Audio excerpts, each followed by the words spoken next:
Hello and welcome back to HardReset.Info. In this video I will show you how to fix your auto rotation not working on Redmi Note 9 Pro. Let's begin!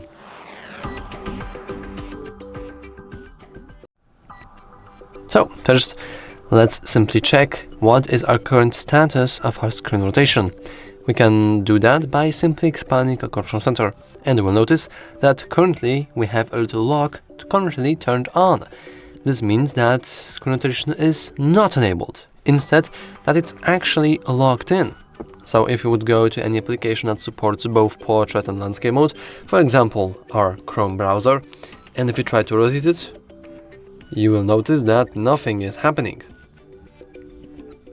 However, if we now expand our control center once again and disable this feature,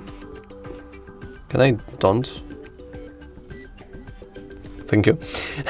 If we disable this feature, we can now take our phone and freely rotate it. Now there is a little bit of delay, but don't worry, this is to be expected.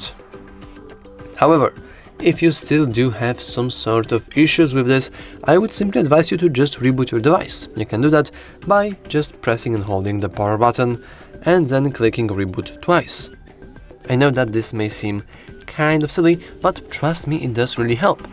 Whenever you reboot your device, you are not only rebooting the software but hardware as well, including gyroscope, which is responsible for, you guessed it, screen rotation.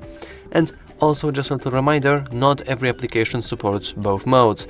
This is most notably known in the games industry when, for example, Clash Royale only works in the portrait mode, while Genshin Impact or Call of Duty Mobile and all of that only work in the landscape mode. And the Clash is in the portrait, which is the one that you're currently seeing on our screen. So you just want to make sure that application that you want to use usually supports both modes.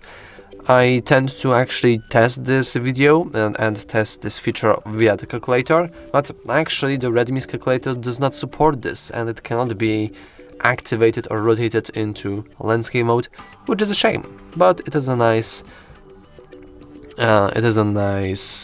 way for me to telling you that you want to be sure that the application you want to use actually supports both modes. But anyway, that's all for this video.